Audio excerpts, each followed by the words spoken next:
sahaja. Nah, soalan seterusnya,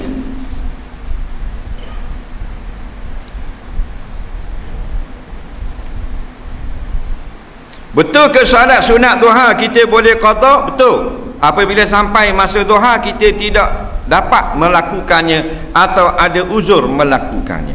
Contoh, sama-sama di solat duha pagi, tapi pada pagi itu dia tertidur, terkejut tak kejut, sudah bang zuhur, maka lepas mayang zuhur dia qada solat duha. Boleh.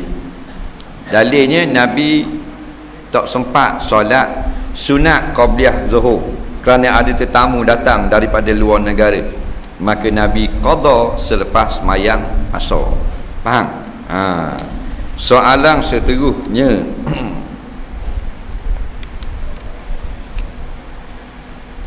adakah boleh kita solat jamak takdim maghrib hingga isya tapi belum mulakan perjalanan untuk musafir? Bah nak tolak ke 9 malam tapi takut sempat solat isyak, kita solat garik dan menyamakkan solat isyak di rumah.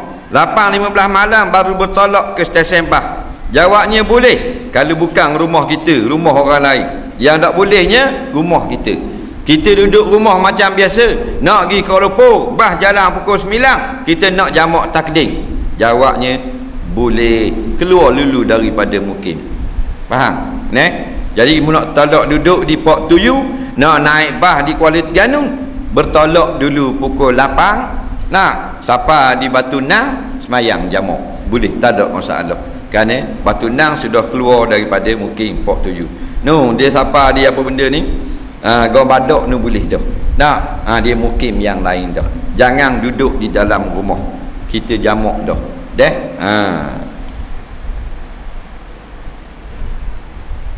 Salah seorang pasangan yang bukan Islam masuk Islam, adakah dia masih boleh bersama pasangan antara mereka berdua yang belum meluk agama Islam?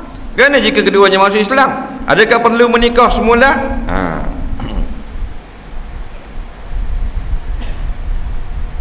Baik, seorang bukan Islam masuk Islam, katakan suami, bila dia masuk Islam, boleh tak dia bersama lagi dengan isterinya yang masih belum Islam? Jawabnya tidak boleh. Yang tak boleh ni sebagai suami isteri tak boleh. Faham tak? Menghubungi apa semua boleh belaka. Faham tak? Tapi berhubungan sebagai suami isteri sudah tidak boleh. Cuma dikira tercerai dengan masuk Islamnya. Bila dia masuk Islam, kalimah syahadah, masuk dalam syahadah itu kalimah cerai kepada isterinya, automatik. Betul tak? Kemudian isteri dia pula masuk Islam, guna gamak. Tengok dulu tarikh isteri masuk Islam. Kalau belum lagi berlalu edah cerai, bagi keadaan isteri itu sendiri, maka jadi suami isteri semula. Faham tak? Contohnya isteri itu jenis perempuan yang masih ada haid, umur 20-an, 30-an, 40-an, jenis ada haid lah. Suami masuk Islam dulu, lepas tu bila isteri dah masuk lagi, berlalu baru sekali haid, isteri pula masuk Islam, maka jadi kekal suami isteri, tak payah nikah semula. Tapi daripada tarikh suami masuk Islam dengan tarikh isteri masuk Islam sudah berlalu kuruk. Tak? Salah satu kuruk, 3 kali suci dah. Kalau isteri itu jenis maknanya perempuan yang tak ada haid, lebih pada 3 bulan dah baru masuk Islam, isteri kena nikah semula. Nampak? Kerana masuk Islam yang pertama suami bercerai dikira, maka duduk di dalam iddah.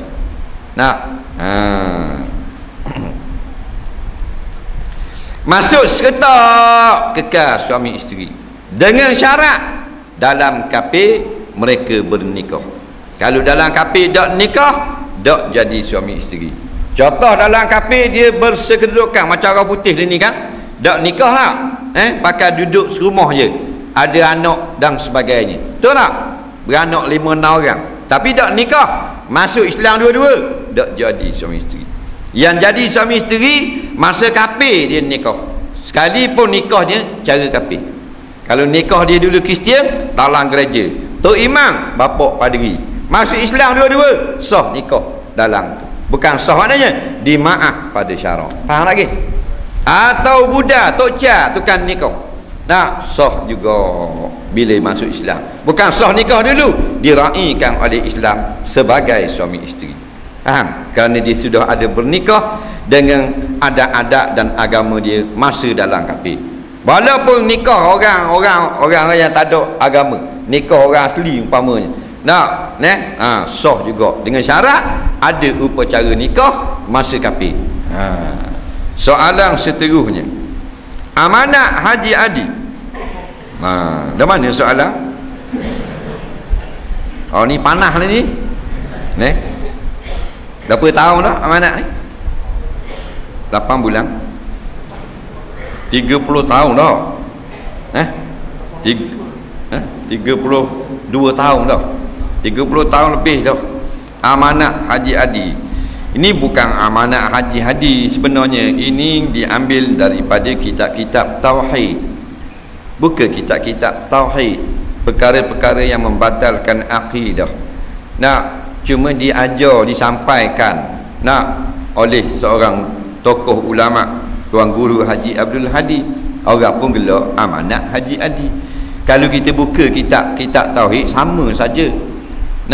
Dia kata, dan barang siapa yang menolak hukum Islam atau mempersendakan hukum Islam, seperti dikatanya undang-undang Islam itu sudah tidak sesuai atau ketinggalan zaman, atau disamakan dengan perkara-perkara yang tidak mensabah dengan kemuliaan hukum Islam, atau dikatakan undang-undang Islam itu zalim dan seumpamanya dia perkataan-perkataan, maka jadilah orang itu kafir. Betul tak? Jadi bukan Haji Adi seorang kata, semua kitab tauhid kata gitu. Faham tak? Jadi jangan kita cepat melatah. Di dalam amanat tu tak ada sebut pun parti ni sebenarnya jadi kafir tak. Cuma ada kata mana-mana parti ke apa ke yang menolak hukum Islam, tak ada kira parti PAS diri pun, kalau tolak hukum Islam jadi kafir, tak ada kira siapa-siapa. Boleh tak baca hadis sahih dalam solat?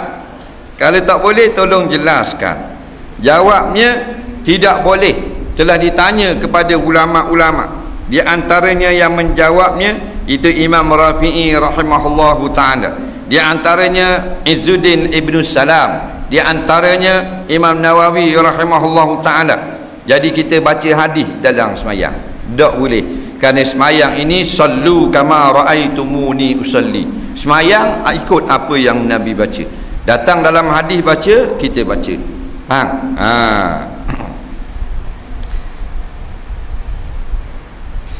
Saya tinggal di asrama, kami kongsi bilik air. Saya menggunakan sabun yang ada dalam bilik tersebut tanpa izin. Saya tidak tahulah tuan dia sabun tu. Lalu saya beli satu sabun mandi dan menggantikannya.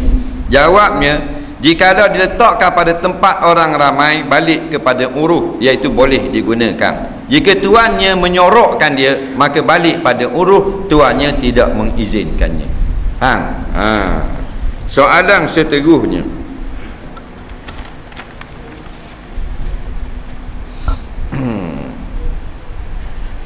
salah tak lirik lagu yang dalam yang ada menyebut bidadari?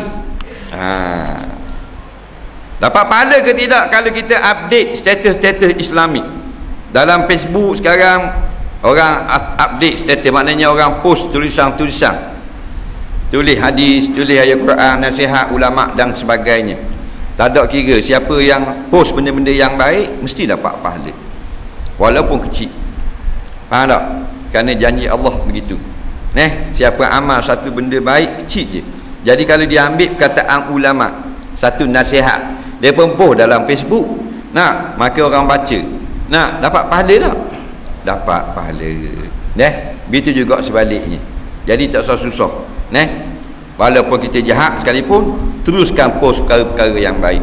Mudah-mudahan berkat kita dah buat kerja begitu, akan jadi berubah perangai kita. Kemudian pula, bolehkah dalam lagu sebut bidadari? Boleh dan tak boleh. Boleh lagu mana? Jikalau ada pada perkataan-perkataan dan lirik itu sesuai dengan keadaan bidadari itu sendiri. Nak, kalau kata mu ni umpama bidadari, tak salah. Yang salah mu ni memang bidadari sungguh. Bidadari gua ni, bidadari adalah hurun ain yang duduk di dalam syurga. Faham? Atau orang jahat diumpamakan bagai bidadari, tak boleh kata gitu. Atau kamu lebih cantik daripada bidadari, tak lebih cantik, melainkan perempuan Islam masuk syurga baru lebih cantik daripada bidadari menurut hadis. Jadi tak ada masalah. Yang kita bimbangnya lagu-lagu orang putih. Lagu orang putih ni kita seronok sangat. Kadang-kadang kita ngaji orang putih, sekolah dah, kolej dah, universiti dah, tapi sampai ayat-ayat yang liriknya itu berbahaya, kita tak dah nak cang.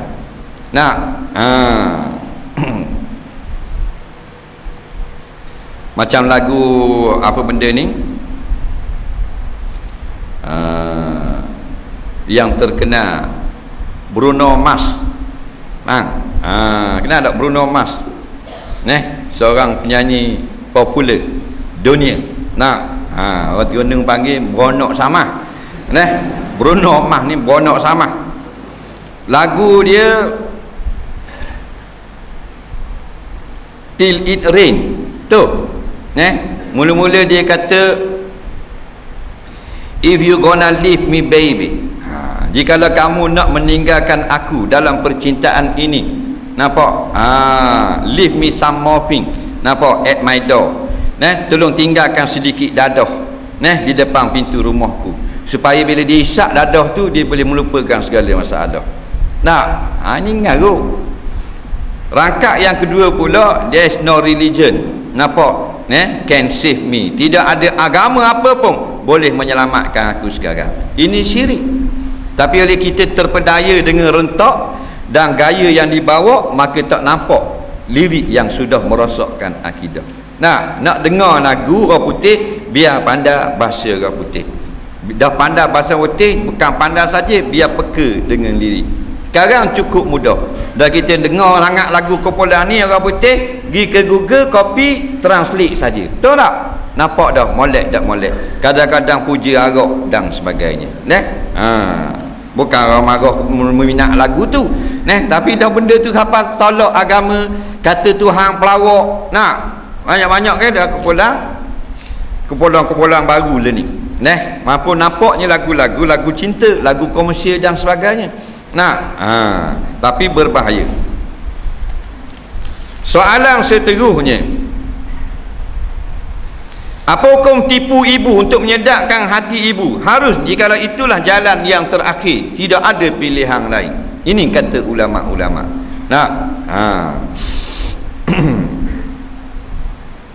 Apa hukum kita benci adik-beradik kita kerana perangai? Tak apa, benci adik-beradik kerana perangai, jangan benci tubuh badan.